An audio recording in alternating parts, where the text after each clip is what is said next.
자, 오늘 뭡니까 그러면 한번 기대해 보겠습니다. 네. 어제 이제 한국은행 네. 빅스텝. 네. 나 이제 그 권순우 팀장이 이거 할 줄 알았는데 이게 조금 묵은 뉴스라고 안 하시는데 그래도 이제 묵은지도 맛있을 때가 있지. 그래서 이제 어제 다 알려진 거잖아요. 0.5% 포인트 올리고 뭐 그거 전해주시려고는 아니죠. 2번 연속이고. 근데 해석이 필요한 해석이 필요하다. 있을 것 같아서 지금 이렇게 올리니까 이제 우리나라 기준금리가 3% 됐거든요. 미국은 얼마냐? 3.25예요. 그죠? 50bp를 연달아서 두 번 올린 게 사실 저도 처음 본 것 같고요. 그죠? 그리고 이제 사실 뭐 제롬 파월 미국 연준 의장이 이 인플레이션에 대해서 일시적이다 뭐 그래서 말 바꿨다고 그러는데 사실 뭐 비슷한 경우는 아니지만 이창용 총재도 지난 7, 8월 달에 뭐라 그랬냐면 앞으로 25bp 정도 올릴 겁니다라고 이른바 포워드 가이던스를 줬는데 그걸 깼단 말이에요. 그래서 기자들이 그걸 질문하니까 야 전제가 바뀌었지 않냐. 미국이 저렇게 올린다라는 전제가 바뀌었기 때문에 우리도 어쩔 수 없다. 뭐 일견 익스큐즈 할 만한 건데 제가 얘기하고 싶은 건 두 가지입니다. 하나는 한국은행 총재 입을 통해서 특정 자산 가격에 대한 전망이 매우 구체적으로 나왔다라는 것은 굉장히 이례적이다. 여기 보면 한은 집값 더 떨어질 가능성, 빚낸 국민들 고통 클 것. 이거는 국민 전체에 해당되는 부동산 자산에 대해서 한국은행의 수장의 입을 통해서 더 떨어집니다. 각오하세요. 매도 의견 낸 거죠. 매도 의견 낸 거지. 네. 사지 말라고 얘기한 거예요. 지금. 그잖아요. 왜? 내가 금리 더 올릴 거니까. 금리 더 올리는 상황에서 집값이 추세적으로 반등할 것 같지 않거든요. 근데 통상은 한국은행 워딩은 저렇게 안 나오죠. 금리를 추가적으로 인상할 가능성에 대해서 얘기하면 기자들은 이제 추론해서 집값 더 떨어지겠네 하는 건 사실 프레스 그러니까 저널리스트들의 몫이고 애널리스트들의 몫인데 한국은행 총재가 집값 더 떨어질 가능성이 있고 고통이 더 클 거니까 각오하셔야 됩니다. 근데 이제 이런 예가 이번만 있는 게 아니었어요. 예를 들면 젊은 사람들이 빚내서 투자하고 이런 거 걱정되는데 이렇게도 얘기를 몇 번 하기도 하고 그 전임자나 전전임자하고는 조금 다른 워딩을 하고 있고 또 하나는 미국 주식을 사는 거에 대해서도 어제 구체적으로 얘기를 했단 말이에요. 뭐냐면 자 환율이 1,400원이 되면 예전 같으면 부채를 못 갚아 위기라는 소리를 들었을 텐데 두 번의 위기를 겪으면서 외화 유동성을 확보해 위기라는 소리를 듣지 않게 되었다. 여기까지는 한국은행 총재의 평상시의 어법이에요. 근데 이렇게 또 얘기를 했거든요. 현재는 외국인이 우리나라 채권이나 주식에 투자한 것보다 내국인이 해외 주식 채권 투자한 비율이 1.5배 더 많습니다. 해외 위험 자산에 투자해 환율이 올라갈 경우 이익을 볼 것으로 생각하지만 환율이 1, 2년 후 정상화됐을 때 생각하지 않고 투자하면 상투를 잡을 위험이 있어 생각해 봐야 됩니다. 상투를 잡을 위험이 있다. 저는 한국은행 총재의 입에서 상투라는 용어를 한 번도 들어본 적이 없어요. 그러게요. 들어봤어요? 저도 처음 들어봤어요. 깜짝 놀랄 얘기죠. 사실 지금 환율 상투라는 얘기하고 있는 거잖아요. 환율 상투를 잡아서 나중에 곡소리 날 수도 있다. 이런 얘기를 한국은행 총재가 기자들한테 한 거예요. 기자간담회라는 공식적인 자리에서. 그렇잖아요. 이 얘기는 뭐냐. 지금 원화를 달러로 바꿔가지고 미국 주식 사는 것보다는 그냥 한국에 투자하는 게 낫습니다. 이런 얘기를 한 거거든요. 자, 기준금리 3%가 됐는데 이걸 만든 게 당사자잖아요. 정기예금이나 위험도가 거의 없는 정부 채권이 5%에서 6%대 수익률을 볼 수 있다는 얘기인데 과거 금리가 0%대일 때 해외 투자는 합리적일 수 있어도 현 상황에서는 고민해 볼 때가 됐다. 이렇게 얘기해요.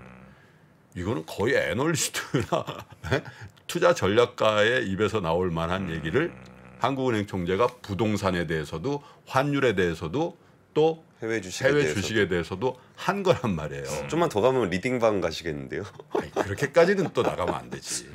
근데 이런 얘기가 뭐 비판의 대상이 되질 않더라고요.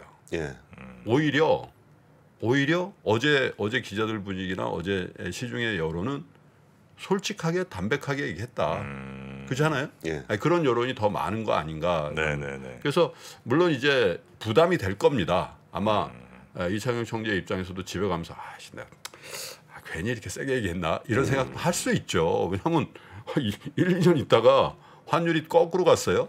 혹은 부동산 가격이 어떤 이유 때문에 그럴 가능성은 별로 없다고 저도 보지만 급반등을 해버렸어요.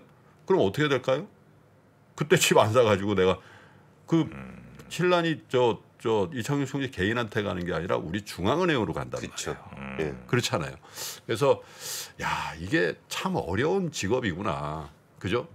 정말 진정성을 가지고 한 얘기라도 한국은행 총재 업법에 대해서만큼은 어느 선 요걸 딱 지켜야 되는 부분도 있고 또 국민들이 혹은 이 시중시장이 그 부분에 대해서 오해 여지가 있기 때문에 직접 합법을 통해서 명확하게 얘기해 줘야 되는 책무도 있죠.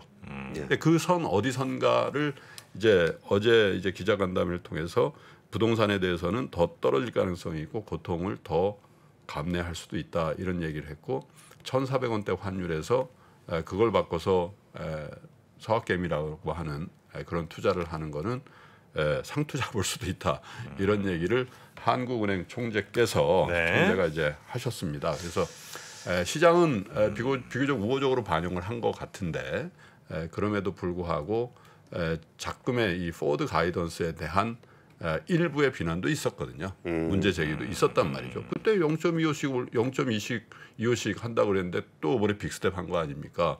그래서 신뢰는 받고 계십니다.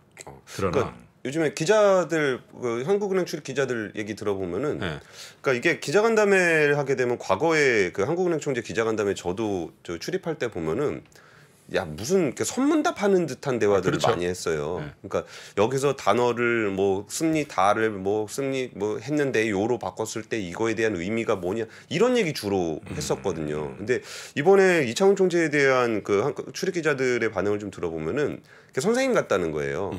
지금의 이제 수많은 거시 경제적인 복잡한 사안들을 뭔가 교수님들이 학생들한테 설명해 주듯이 워낙 대단한 경제학자시니까. 그리고 우리 국민들한테 지금의 이런 경제 상황에서는 자산은 이렇게 움직일 수도 있어요. 그러니까 이런 부분들은 좀 조심해야 돼요 하는 그런 것들에 대해서 평은 꽤 괜찮습니다.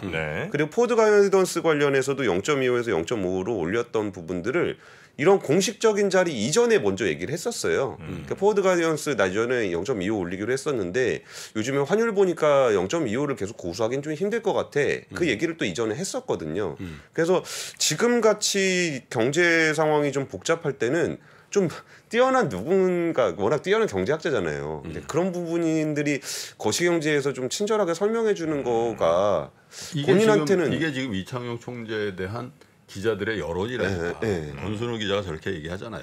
그래서 저도 이창용 총재가 지명을 받았을 때 제대로 된 인사인 것 같습니다라고 얘기를 했고 또 누구나 다 인정할 만한 전문성을 가진 경제학자고 잘하고 계신다라는 평가를 받죠. 다만 그럼에도 불구하고 그 선이 어딘지에 대해서는 잘 생각해 볼 나름이 있다 이런 말씀을 드리겠습니다. 다만 넥타이에 대한 호불호가 굉장히 심합니다. 요즘 좀 나아지고 있다는 얘기가 있던데. 그래요? 요 정도 하시죠. 한국은행 총재 왜 이렇게 오래 헤쳐먹냐고 그러시는데 오래된 거예요. 올해 시작했어요. 올해 했어요. 올해. 이창용 올해 4월에 취임했습니다. 뭐 이렇게 오래 해먹니? 네. 자 그러면 뉴스3과 우리 미스터 마켓까지 오늘 여기서 정리하고요. 우리 권순우 팀장님은 내일 아침에 다시 모시겠습니다. 고맙습니다. 네, 감사합니다. 네. 최근에 이제 매크로 경제 환경에서 가장 많이 나오는 얘기가 이제 인플레이션이죠. 이 매크로 경제라는 게 우리 일상생활에서나 아니면 투자에서나 굉장히 큰 영향을 주는 게 맞는 것 같습니다. 매크로 경제에서 가장 중요한 게 금리, 환율, 물가 이런 거거든요. 금리가 높을 때 유리한 기업이 있고 금리가 낮을 때 유리한 기업이 있을 겁니다. 환율이 높을 때 유리한 기업이 있고 환율이 낮을 때 불리한 기업이 있을 겁니다. 유불리를 논하면서 같이 그 기업에 대한 분석을 하거나 투자를 하는 게 조금 더 도움이 되지 않을까요? 상반기 최고의 베스트셀러 인플레이션에서 살아남기. 지금 서점에서 확인하세요.